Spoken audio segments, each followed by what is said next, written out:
जय हिंद दोस्तों, त्यागी trading tips में आपका स्वागत है। साथ में दो शेयर साथ में दो खबर, क्योंकि खबरों के आधार पर शेयर्स के अंदर काफ़ी कुछ देखने को मिल जाता है। जो शॉर्ट टर्म में काम करने वाले लोग हैं, जो लॉन्ग टर्म में काम करने वाले लोग हैं, उन्हें भी कभी कभी या ज़्यादातर केस में उनको भी अच्छा फ़ायदा मिलता है। अगर कोई शेयर खरीदा हुआ है, उसके अंदर कोई पॉजिटिव खबर देखने को मिल गई तो अच्छी तेज़ी बन जाती है। सबसे पहले एक चीज़ आपको देखने को मिल रही है, आपका मन है स्टॉक मार्केट में पैसा लगाने का, या फिर बड़े आप कन्फ्यूज़ हो रहे हैं। आप कह रहे हैं कि किस किस कंपनी का बहुत ज़्यादा बिजनेस अमेरिका के साथ होता है। आप बड़ा कन्फ्यूज़न के अंदर हैं। ग्लोबली आपको संकेत बड़े निगेटिव देखने को मिल रहे हैं। आपको देखने को मिल रहा है कि जापान के ऊपर 25% का टैरिफ लगा दिया। आपने देखा कि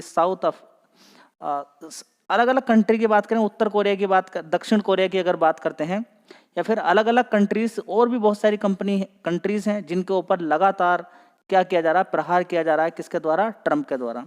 ट्रंप ऐसा काम क्यों कर रहा है, उसके बारे में यहाँ पर चर्चा होने वाली है। ब्रिक्स को लेकर यहाँ पर थोड़ी सी चर्चा आपको मालूम होना चाहिए।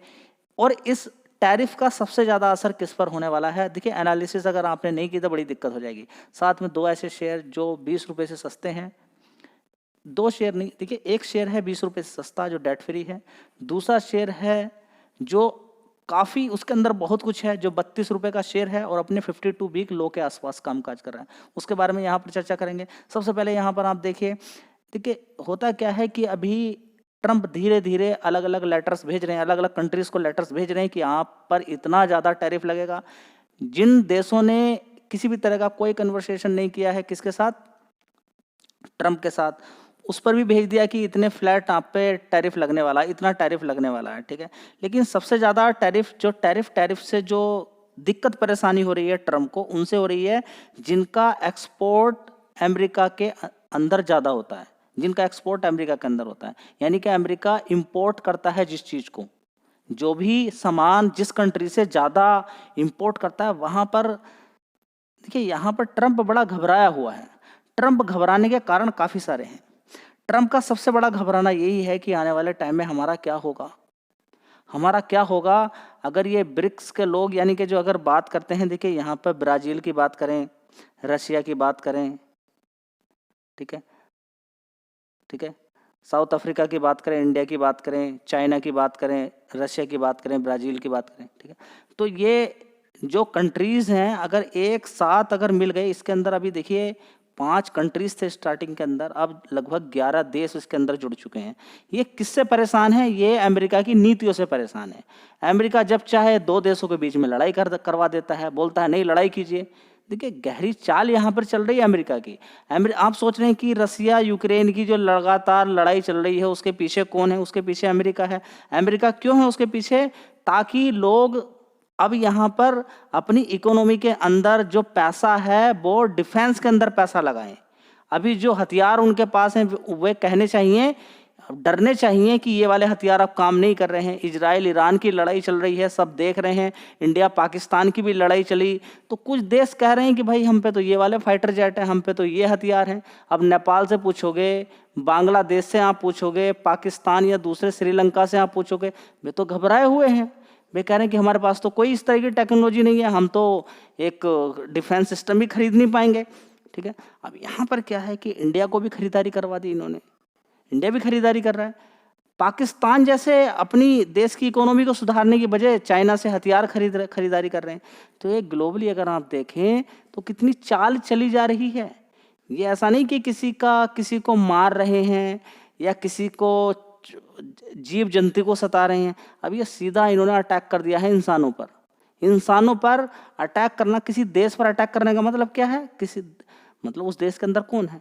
अब यूक्रेन पर लगातार अटैक हो रहा है, ठीक है, तो यूक्रेन के अंदर इंसान ही है ना, इंसानों पर लगातार अटैक हो रहा है। तो यहाँ पर समझिए ये एक सारा खेल चल क्या रहा है। यूक्रेन की रशिया की लड़ाई इतनी लंबी नहीं चलती।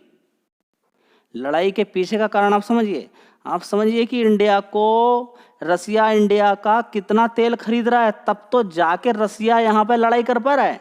नहीं तो सब जगह freeze freeze freeze, account freeze, dollar freeze, gold freeze, सारी चीज़ें फ्रीज करके इतने ज़्यादा सैंक्शंस लगा के रखे हुए हैं कि रसिया कैसे जीवित है खुद नहीं जानता रसिया कि मैं कैसे जीवित हूँ। और इसके पीछे का कारण क्या है? अमेरिका। और अमेरिका ने फिर दबदबा पूरे वर्ल्ड के अंदर बना के रखा हुआ है कि मैं इतना पे टैक्स लगाऊंगा, इतना आप पे टैक्स लगाऊंगा, जापान पे इतना लगाऊंगा, इंडिया पे इतना लगाऊंगा, चाइना पे इतना लगाऊंगा। ठीक है, तो ये सारी चीज़ें आप समझेंगे और समझ के थोड़ा सा अनुमान लगाने की कोशिश करेंगे। देखिए, ट्रंप ने एकदम कुछ बोला और कुछ बोलने के बाद वो कितनी जल्दी रिटर्न मारता है, इस चीज़ को आपको समझ में आ जाना चाहिए। ठीक है, तो चलिए थोड़ा सा पहले डिस्कशन करते हैं किसकी नीति पर? ट्रंप की। दोस्तों, ओवरऑल मिला के यहाँ पर ये शेयर भागे आलोक इंडस्ट्री, ट्राइडेंट भी भागा, रेमंड लाइफ स्टाइल और भी इसके अलावा जो टेक्सटाइल वाले शेयर्स इसलिए भागे क्योंकि बांग्लादेश पर 35% का टैरिफ लगा दिया। बांग्लादेश से टेक्सटाइल का बहुत ज़्यादा सामान अमेरिका के अंदर जाता है, अगर वहाँ से नहीं जाएगा, इंडिया से जाएगा।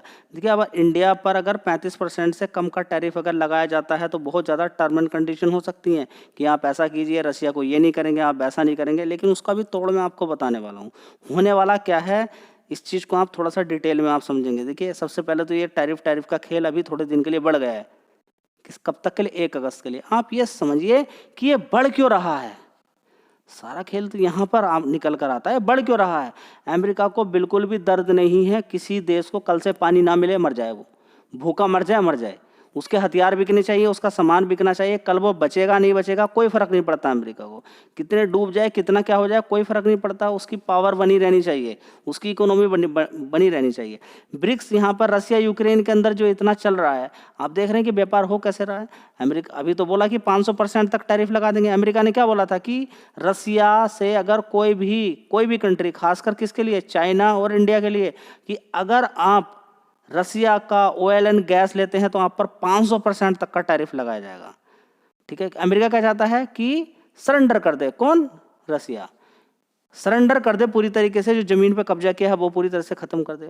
ठीक है, लेकिन यहाँ पर क्या समझिए कि एक गलती नहीं है। यहाँ पर अगर आप देखेंगे तो नेटो के कितने सारे कंट्रीज है और रसिया भी। यहाँ पर युद्ध को नेटो कंट्रीज चाहते तो इस युद्ध को खत्म करा सकते थे, लेकिन इस युद्ध को वो खत्म कराना नहीं चाहते।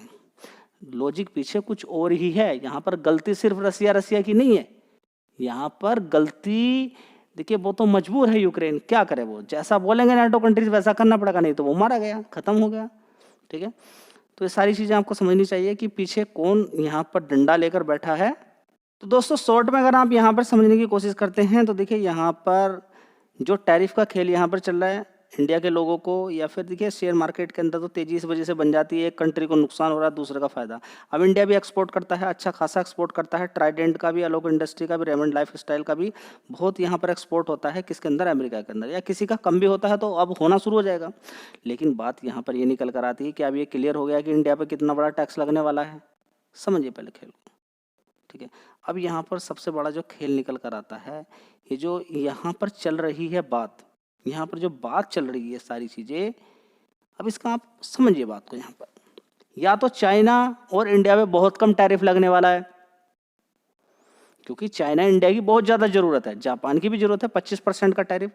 अब ये सबसे पहले आप समझेंगे, ये कोई बड़ी बात नहीं हुई यहाँ पर, क्योंकि यहाँ पर टैक्स जो लग सकता है इंडिया के ऊपर भी लगेगा। ठीक है, अब यहाँ पर सबसे पहले आप समझिए, जो टैक्स 35% लगा है, इसका मतलब क्या है कि 100 रुपये का सामान अब अगर बांग्लादेश भेजता था कहाँ पर? अमेरिका के अंदर, तो अब कितने का बिकेगा वो? 135 35% तो सरकार के पास ही चला जाएगा। अब वो बेचेगा कितने का? सोचिए, 135% का ही हो गया सीधा। यानी कि अब क्या हो गया, टोटल मिला के वो 135 रुपये का सामान बेचा जाएगा। कितने का? 135 रुपये का सामान। अब यहाँ पर ट्रंप के दिमाग में ये बात आ रही है कि मैं बहुत बढ़िया काम कर रहा हूँ। अरे भाई, बिल्कुल घटिया काम कर रहा है। सही से लॉजिकली ये बढ़ा क्यों है? अभी डेट बढ़ी क्यों है? आपने ध्यान दिया कि डेट 1 अगस्त की क्यों हो गई? हवा निकल गई। ट्रंप की उसके बस की बात नहीं इसको एग्जीक्यूट करना। देखिए, जहाँ तक देखिए, अब आगे का तो पता नहीं क्या होगा क्या नहीं होगा।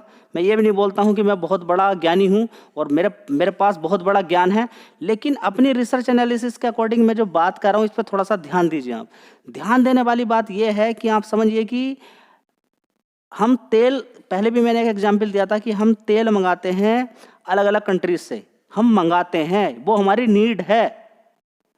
ठीक है, अब हम क्या बोलते हैं, अलग अलग कंट्री से जो तेल वाली कंपनी है ईरान हो सकता है, रशिया हो सकता है, दूसरे अलग कंट्री हो सकती है, सऊदी अरब हो सकता है, ठीक है। तो अगर हम उनसे बोलते हैं कि हम आपसे तेल आप हमारे देश के अंदर भेजिए, लेकिन हम आप पर 40% का टैरिफ लगाएंगे, 40% का टैरिफ लगाएंगे। बोले लगा ले भाई, कौन मना कर रहा है। अब तेल बिक रहा था 100 रुपये का, अब यहाँ बिकेगा अब 140 रुपये का। तेल तो आ रहा है, उसका क्या नुकसान हुआ भाई? उस कंट्री का नुकसान क्या हुआ? उस कंट्री का कुछ भी नुकसान नहीं है। पर्टिकुलर इस कंट्री के लिए उसने तेल के रेट डिफरेंट कर दिया। कर सकता कोई भी कंट्री, किसी का अलग अलग देश के अंदर सेम करने की कोई आवश्यकता नहीं है, सेम करने की कोई आवश्यकता नहीं है, आगे पीछे कर सकता है। रसिया जो तेल हमें दे रहा सस्ता, वो कुछ जरूरी नहीं कि दूसरी कंट्री को भी उतना सस्ता दे। और ऐसे ही हमारी बात है, हम किसी देश को सस्ता दे, किसी को महंगा दे सकते हैं। तो बात समझ में आ रही है, माल तो आ जाएगा। अब ये समझ में नहीं आ रहा कि बांग्लादेश पे जो टैरिफ लगाया है, इसमें बांग्लादेश का नुकसान है या अमेरिका का नुकसान है।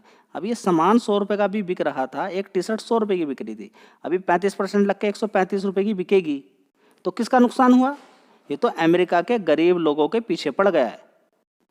ये जो काम है ना, जो कर रहा है टैरिफ का, ये अमेरिका का नुकसान कर रहा है। अमेरिका के लोगों को लग रहा नहीं बहुत बढ़िया काम हो रहा है भाई, ये मचा रहा है लूट ट्रम्प। इसको पैसा मिल जाएगा, ये बस फ्री का 40% कहीं पे लगाएगा। अब ये कमीशन खा रहा है। 100 रुपये का सामान तू बेचेगा, 40 रुपये मुझे दे और इसको बेच, अमेरिका में बेच दे। अमेरिका के लोग डंडे मार के बाहर ना निकाल दे कहीं, ऐसा करने पर।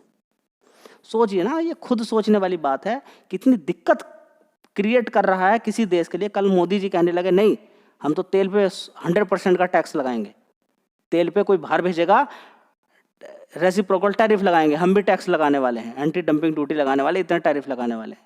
तेल पर बोल दें तो भाई क्या होगा? कल ही सरकार गिर जाएगी। तेल पर अगर लगाएंगे तो क्यों?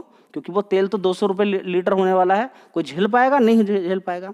अब इसको झेल रहे हैं, ट्रम्प को झेल रहे हैं लोग, ठीक है। हो सकता है मैं यहाँ पर गलत हूँ, कुछ और पीछे कुछ और चीज़ छिपी हो जो हमारी समझ में नहीं आ रही। जहाँ तक मेरा मानना है, छिपा ये है, टैरिफ वैरिफ ये कुछ नहीं होगा।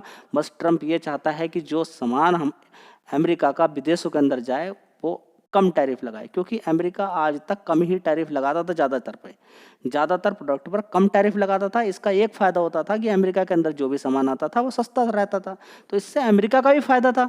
अब ट्रम्प कह रहा नहीं, ऐसा हम पे आप इतना टैरिफ लगाते हो, ठीक है, सारे प्रोडक्ट पे नहीं लगता। कोई कंट्री अब इलेक्ट्रिक व्हीकल है, अब मान के चलिए कि हमारे देश के अंदर एग्रीकल्चर वाला सामान आप बेचना शुरू करें, तो आप आके यहाँ पर गेहूँ चावल बेचना शुरू कर दें, ठीक है, तो गलत हो जाएगा ना। देश के लोग यहाँ पर बर्बाद हो जाएंगे, परेशान हो जाएंगे, ठीक है। तो हर चीज़ पर नहीं किया जा सकता है। चाइना पर भी रिस्ट्रिक्शंस लगे हुए हैं, लेकिन रिस्ट्रिक्शंस का मतलब ये नहीं कि हम चाइना पर एंटी डंपिंग ड्यूटी किसी चीज़ पर लगाते हैं, लेकिन इसका मतलब ये नहीं कि सारी चीज़ों पर लगाते हैं। चाइना का व्यापार कितनी लगातार लड़ाई चलती है, लेकिन चाइना से व्यापार लगातार चला है। लेकिन ट्रम्प यहाँ पर पीछे पड़ गया सभी के। या तो ट्रम्प को सही से समझ नहीं आ रहा, या फिर ट्रम्प बहुत ही चालाक इंसान है, सब कुछ उसकी समझ में आ रहा है।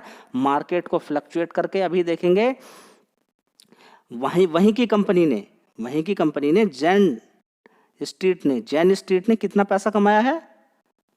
37 हजार करोड़ रुपया, 36 हजार करोड़ ही मान लीजिए, 36 हजार करोड़ रुपया कमाया है इंडियन मार्केट से, बैंक निफ्टी से। जी बैंक निफ्टी अब ऊपर नीचे खिसक नहीं रही है, कहाँ से खिसकेगी भाई? हर किसी को पता चल गया भाई, मार्केट ये तो कोलपुट का तो खेल नेचुरल है ही नहीं है, इसके अंदर तो पता नहीं क्या क्या चीज़ें हो रही है। तो मार्केट को भगाएंगे, गिराएंगे, अपना आप इतना पैसा कमाएंगे, हमारा तो पैसा बनेगा नहीं। और पहली बात ही सेबी ने बोल के रखा, 10 में से 9 लोग खत्म हो जाते हैं। इसी तरह से ये बात आपकी क्लियर हो गई है कि अभी टैरिफ लगानी है इंडिया पे, जिसकी वजह से कुछ शेयर्स भागते हुए नजर आ रहे हैं। लेकिन टैरिफ लगेगा तो क्या लगेगा, मेरी बात नहीं समझ में आ रही यहाँ पर। अगर ये टैरिफ लगा देता है तो उस कंट्री का नुकसान यहाँ पर हो रहा है कि अमेरिका का? देखिए, उस कंट्री का अगर नुकसान करेगा, सामान वहाँ पर कैसे जाएगा? आप बताइए ना, कैसे जाएगा? वहाँ पर महंगा होके जाएगा अलग अलग कंट्रीज से। अब देखिए, या तो फिर अमेरिका चाहता है नहीं भाई तो मुझे पैसा, भाई क्या पैसा लेगा, वो महंगा सामान हो जाएगा। क्यों? अभी तक जो अपने अकॉर्डिंग, मार्जिन के अकॉर्डिंग तो होगा ना सारा काम। अब सारी कंट्रीज पर टैक्स लग रहा है, या तो कुछ कंट्रीज पे कम, कुछ पे ज़्यादा हो, तो किसी कंपनी का फायदा, किसी देश का फायदा होगा। अब इंडिया पे कितना लगेगा, चाइना पे लगेगा, कितना लगेगा, टर्म एंड कंडीशन। अब ऐसा लग रहा है कि जैसे कोई जानता ही नहीं है। ट्रम्प सोच रहा है कि किसी को कुछ चीज़ की नॉलेज नहीं है, हर किसी को नॉलेज है।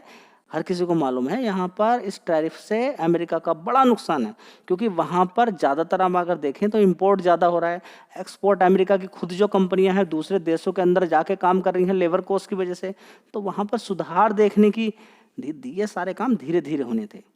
एक एक कंट्रीज को पकड़ना था, धीरे धीरे काम करने थे, अलग अलग प्रोडक्ट पे लगाना था। फ्लैट यहाँ पर करने का मतलब तो कुछ और ही है, इसका मतलब कुछ और ही निकलेगा। और जो मैं बोलता हूँ सिर्फ यही है कि अमेरिका जितना टैक्स लगा रहा था वो उतना ही टैक्स लगाया, कुछ पे ज़्यादा लगा सकता है, लेकिन जैसे कि हम अभी भी टेस्ला को इंडिया के अंदर नहीं आने दे रहे अपने टर्म एंड कंडीशन के अकॉर्डिंग, वो मनवाना चाहता है अलग अलग कंट्रीज़ के अंदर सामान को, ताकि हम टैक्स ना लगाएं।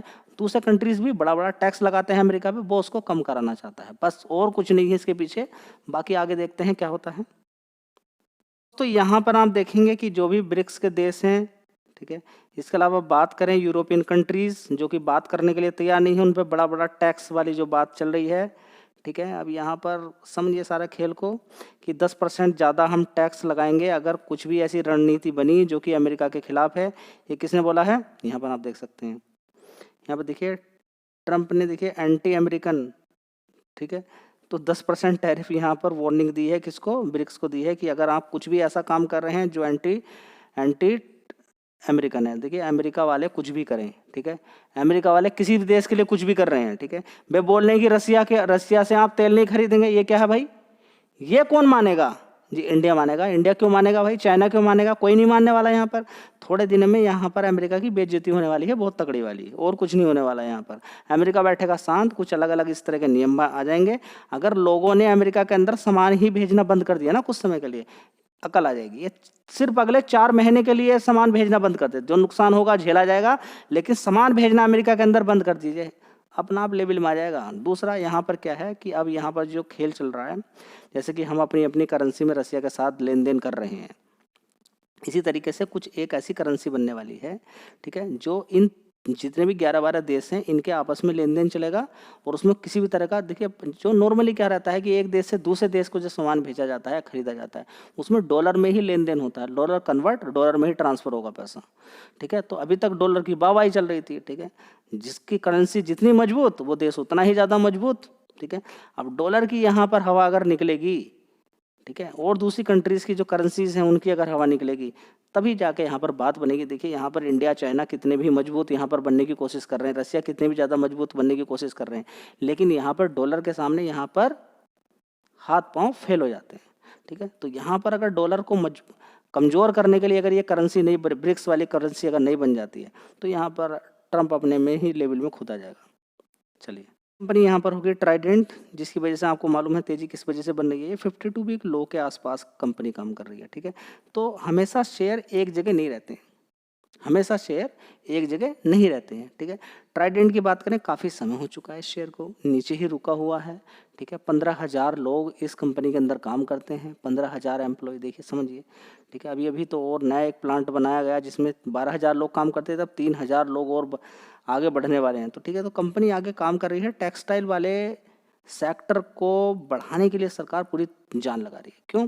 क्योंकि देखिए टेक्सटाइल वाला सेक्टर जितना बढ़ेगा, कॉटन की रिक्वायरमेंट उतनी ही बनेगी, और कॉटन की रिक्वायरमेंट जितनी बढ़ेगी उतनी ही किसानों को फ़ायदा होता हुआ नजर आएगा, क्योंकि कॉटन को उगाया जाएगा, ठीक है। उगाया जाएगा तो इन कंपनियों का फ़ायदा भी, इन कंपनियों का भी फ़ायदा होगा, देश का भी फ़ायदा होगा, और साथ में किसानों का भी फ़ायदा होगा। तो लगातार आप देखेंगे कि बड़ी बड़ी छूट दी जा रही है, और इनिशिएटिव्स दिए जा रहे हैं, और भी कहे जाएंगे कि डिस्काउंट दिए जा रहे हैं। बहुत सारा कुछ काम किया जा रहा है कि आप इतना प्रोडक्शन करेंगे तो हम इतना पैसा आपको दिए जाएंगे, इतना पैसा हम देंगे, बोनस वगैरह दिया जाएगा, दिए जाने की घोषणाएं की गई हैं, ठीक है। तो जिसकी वजह से यहाँ पर आप देख सकते हैं कि इसके अंदर धीरे धीरे थोड़ी थोड़ी तेज़ी बन रही है, लेकिन जब तेज़ी आएगी एक झटके के अंदर आएगी, आपको बता के नहीं आएगी। सबसे पहली बात, अभी सस्ता मिल रहा है तो आप थोड़ा सा ध्यान लगा सकते हैं। बहुत समय हो गया इस शेयर को, कितना समय हो गया आप थोड़ा सा ध्यान लगाइए। ये समय देखिए, यहाँ पर टाइम देखिए, 2022 के अंदर ये टॉप पर था, उसके बाद गिरावट गिरावट गिरावट, लगभग 3 साल यहाँ पर होने के लिए तैयार हैं। तो ठीक है पोटेंशियल इसके अंदर। अभी देखते हैं आगे क्या होता है, क्योंकि बहुत बड़ा बिजनेस इसका अमेरिका के साथ भी होता है, ये भी समझना जरूरी है। तो अगला शेयर है आलोक इंडस्ट्री लिमिटेड। फंडामेंटल में कोई जान नहीं है, जान हो या ना हो, पिछले 6 महीने में आप देख लीजिए कितना पैसा इसने बना के दे दिया है। 14 रुपये से सीधा सीधा तेजी करते हैं ऊपर की तरफ जा रहा है शेयर। देखिए यहाँ पर 43% के रिटर्न आपको बना के दे दिए। आप कहेंगे फंडामेंटल ख़राब होने के बाद भी ये क्या क्या चीज़ें हो रही हैं, दिखा देता हूँ मैं इसके फंडामेंटल आपको मैं। तो स्टार्ट करते हैं 2016 से। देख लीजिए यहाँ पर 4,000 करोड़ का नुकसान, फिर 3,000 करोड़ का, फिर 18,000 करोड़ का नुकसान, पूरे साल का नुकसान है। फिर 2 साल प्रॉफिट रहा कंपनी को, उसके बाद फिर 5,000 करोड़ का नुकसान, फिर 209 करोड़ का नुकसान पूरे साल का है, 880 करोड़ का नुकसान, उसके बाद 847 करोड़ का नुकसान, अभी देखेंगे 816 करोड़ का नुकसान। ठीक है, लेकिन क्वार्टरली बेसिस पे थोड़ा सा कम है। देखिए कम आप देखकर हैरान मत होइएगा। ठीक है, कभी कभी कम कम के चक्कर में फिर ये बढ़ जाता है। ठीक है, तो 3 डिजिट में नुकसान था। आप थोड़ा सा यहाँ पर प्रॉफिट नहीं बोलेंगे, नुकसान कम ही हुआ है, 74 करोड़ का नुकसान है, जो कि 2 डिजिट में हुआ 3 डिजिट से। ठीक है, अब देखते हैं आगे क्या होता है। लोग इंडस्ट्री के बारे में इतनी बात मैं यहाँ पर नहीं कर रहा हूँ, क्योंकि प्रॉफिट अभी कंपनी नहीं दिखा रही है, तो क्या बात करनी है। लेकिन आगे देखिए ऐसे ही लेवल पे अगर आप रिस्क लेने वाले हैं, आप रिस्क लेते हैं, तो आपको ऐसी ही कंपनी देखनी पड़ेगी। यहाँ पर रिकमेंडेशन कुछ नहीं है, याद रखिएगा। लेकिन सुजलोन की भी ये हालत थी, बात करें तो पहले रिलायंस पावर की भी यही हालत थी। लेकिन आप उस समय क्या रिसर्च करने में कामयाब हो सकते हैं। अब रिलायंस इंडस्ट्री ने इसको एक्वायर किया हुआ है, क्या कुछ कर सकती है कंपनी। कारोबार तो काफ़ी बढ़ रहा है, देखेंगे आप उसका। ठीक है, रिटेल जितना आगे बढ़ेगा उतना फ़ायदा इस कंपनी को भी होगा। आगे देखते हैं क्या होता है। चलिए दोस्तों, अगला शेयर होगा डेट फ्री कंपनी इन्फीबी एवेन्यूज, 16 रुपये के अकॉर्डिंग। इस कंपनी के फंडामेंटल ठीक ठाक हैं। कंपनी का मार्केट क्या बहुत छोटा है, देखिए कितना, 5,600 करोड़ का। अभी कंपनी ने 700 करोड़ रुपए का राइट इशू लेकर आई थी कंपनी। RE शेयर आपको दिखाई दे रहे थे। 7 जुलाई तक कंपनी ने 700 करोड़ रुपए का जो फंड रेस किया, उसमें जितने भी एग्जिस्टिंग कस्टमर्स थे कंपनी के, शेयर होल्डर थे, उनको सभी को शेयर दे दिए। भाई ये रहे आपके शेयर। ठीक है, आप चाहो तो इनको बाई कर लीजिए, चाहो तो इनको बेच दीजिए 7 तारीख तक, 7 जुलाई तक। तो बहुत सारे लोगों ने 7 अवे फ्री के शेयर दिए गए थे आपको। आपने शेयर इस कंपनी के खरीदे हुए थे। ठीक है, जितने भी शेयर आपने खरीदे होंगे, मान लीजिए कि आपने 100 शेयर खरीद के रखे थे इस कंपनी के। ठीक है, तो आपको 25 शेयर, देखिए वही है कि 4 पे 1 शेयर मान के चले आप। ठीक है, रेशियो में वही रहेगा। ये माने कि जो भी शेयर आपको दिखाई दे रहे थे वो कंपनी ने आपको फ्री में दिए, क्योंकि आपने शेयर खरीदे हुए थे, तो साइड में आपको फ्री में शेयर दे दिए। आपसे कहा कि बेच लीजिए, 4 रुपये से लेके 4 रुपये 50 पैसे तक का आपको मौका मिल रहा था। एक शेयर अगर आप बेच देते तो 4 रुपये आपको मिल जाते। एक शेयर पे 4 रुपये, 4 रुपये 20 पैसे, किसी को 4 रुपये 50 पैसे। तो इसी तरीके से अगर 1,000 शेयर होते तो वही 4,000 रुपये से 4,500 रुपये तक आपको मिल जाते। 1,000 RE शेयर अगर आपके पास रहते तब वो फ्री के पैसे थे, मेन शेयर से कोई मतलब नहीं था इन्फीबी एवेन्यूज़ के। ठीक है, तो अगर जिन्होंने बेच दिए, ठीक है, उन्होंने, उनका पैसा बन गया। ठीक है, अब वो बिल्कुल अलग हैं। लेकिन जिन लोगों ने नहीं बेचे, अब उनको 11 जुलाई तक क्या कर लेना है, राइट इशू के अंदर अप्लाई कर देना है। अप्लाई डीमेट से नहीं होगा, मैं फिर बता देता हूँ, अप्लाई डीमेट से नहीं होगा। नेट बैंकिंग के अंदर जाइए, वहाँ पर आपको ऑप्शन मिल जाएंगे, वहाँ पर आप जाके अपनी डिटेल वगैरह भर लीजिए। ठीक है, कुछ भी समझ में नहीं आता कस्टमर केयर में कॉल कीजिए, उसके बाद भी समझ में नहीं आ रहा, बैंक के अंदर चले जाइए, अपना मोबाइल लेके नेट बैंकिंग का बोल दीजिए उनसे, कर दीजिए मेरा काम, वो कर देंगे आपका काम। ठीक है, अगर बिल्कुल भी समझ में नहीं आ रहा, थोड़ी डिटेल वहाँ पर भरनी होती है, कुछ पॉइंट वहाँ पर। उसके अलावा देखिए 5 रुपये का पेमेंट आपको अभी कर देना है, जितने शेयर्स आपने खरीदे हैं 5 रुपये के हिसाब से, 5 रुपये के हिसाब से बाद में 5 रुपये आपको बाद में देना पड़ेगा। ठीक है, जो शेयर्स आपको मिलेगा वो 10 रुपये के हिसाब से आपको मिलेगा। ठीक है, 5 रुपये आपसे कंपनी अभी ले रही है, 5 रुपये लेगी बाद में। मान लीजिए जितने भी शेयर आपने खरीदे हैं, पेमेंट आपको कर देना है अभी। ठीक है, लेकिन अगर आप सोच रहे हैं कि मेरे पास, मुझे 100 शेयर दिखाई दे रहे थे मेरे मोबाइल के अंदर, मैंने वहाँ पर क्लिक करके ख़रीद लिया, तो आपने वो ख़रीदा नहीं है, आपने और 100 शेयर उसके अंदर और ऐड कर लिए। वो तरीका ये हो गया। मोबाइल से खरीदे नहीं जाएंगे मेरे भाई, मोबाइल से खरीदे जाएंगे, लेकिन उसका तरीका अलग है। ठीक है, तो वो आपने ऐड कर लिया है। ठीक है, क्योंकि ट्रेडिंग चल रही थी 7 जुलाई तक, आपने उसके अंदर और ऐड कर लिया हो। ठीक है, ठीक है, कोई कस्टमर हो, इसका शेयर होल्डर हो यहाँ पर पहले से ही, या फिर नॉन, देखिए किसी के पास ये शेयर अगर नहीं है तब भी, वो भी जो लाइव ट्रेडिंग चल रही थी वहाँ पर आप खरीद सकते थे, उसको 7 जुलाई तक बेच भी सकते थे, मुनाफा थोड़ा बहुत 10-20 पैसे का एक शेयर पे मिलता। ठीक है, वो उस तरीके से आप कमा सकते थे। अगर आपने वो खरीद लिए हैं, बेचे नहीं हैं, तो बड़ी दिक्कत है। आपको 11 जुलाई तक आपको अप्लाई करना पड़ेगा। अप्लाई नहीं करेंगे तो वो शेयर आपको नहीं मिलेंगे, आपके पैसे चले जाएंगे। याद रखिएगा इस चीज़ को, मैं फिर बता देता हूँ आपको। अगर आपने अप्लाई नहीं किया तो आपके पैसे चले जाएंगे। ठीक है, जिनके पास राइट इशू थे, ठीक है, राइट इशू थे, शेयर्स थे, ठीक है, आपने नहीं बेचे हैं, तो वो आपका मौका निकल गया, आप बेच नहीं पाएंगे। 7 जुलाई तक का मौका था। अगर वे दिख रहे हैं तो अभी भी आपके पास टाइम है, आप जाइए। नेट बैंकिंग अगर इस्तेमाल करें तो आप खुद ही कर लीजिए, कोई दिक्कत नहीं है। वहाँ पर ऑप्शन आएगा नेट बैंकिंग के अंदर, आप कर सकते हैं। वहाँ पर 5 रुपये का एक शेयर आपको मिल जाएगा। ठीक है, उसके हिसाब से आप अप्लाई कीजिएगा। 5 रुपये के हिसाब से नहीं, मतलब 5 रुपये आपको पेमेंट करना है जितने भी शेयर्स आप खरीद रहे हैं। मान लीजिए 10 शेयर आप खरीद रहे हैं तो 5 इधर डालेंगे आप 5 रुपये के हिसाब से, वो 50 रुपये का पेमेंट आप कर देंगे, बाकी का 50 रुपये का आपको फिर दोबारा से करना है। फिर बाद में कंपनी बोलेगी आपको पेमेंट करने के लिए। तो 10 रुपये के हिसाब से शेयर्स आपको पड़ जाएंगे। इशू प्राइस 10 रुपये ना, उसके हिसाब से आप पड़ेंगे। हाँ, कुछ लोगों ने जो खरीदा है डायरेक्टली भी खरीदा होगा, कुछ लोगों ने जब ट्रेडिंग चलती है वहाँ पर खरीद लिया, लेकिन खरीदने के बाद अभी आप सोच रहे हैं आपने बेचा नहीं होगा किसी वजह से, तो वो भी 11 जुलाई तक का टाइम है आपको, तो आप चाहो तो उनको बेच सकते, आप उनको बेच नहीं सकते, मतलब कि आप अप्लाई कर सकते हैं। तो अब अप्लाई करना ही एक ऑप्शन रह गया, नहीं तो आपका पैसा चला जाएगा। ठीक है, इन्फीबीम एवेन्यूज़ बढ़िया शेयर है, डेट फ्री कंपनी है, सस्ते दाम पर अभी इस समय आपको मिल रहा है। रिकमेंडेशन कोई नहीं है क्योंकि अभी गिरा हुआ शेयर है। आज भी देखिए इसके अंदर तुरंत जैसे ही 7 ट्रेडिंग, देखिए इसके अंदर एडजस्टमेंट हुआ है, ये 23 रुपये के आसपास था। अगर ये राइट इशू नहीं आता तो शायद आपको 27 रुपये तक पहुंच जाता है, 25 रुपये से ऊपर ही काम करता। फिर भी जैसा मुझे लगता है कि अभी 20 रुपये के ऊपर ही काम कर सकता है, लेकिन कहा कुछ स्टॉक मार्केट के बारे में नहीं जा सकता है। लेकिन डेट फ्री कंपनी है, फंडामेंटल ठीक है, 700 करोड़ रुपया कंपनी ने कमा लिया है। अब आगे देखते हैं क्या होता है। धन्यवाद।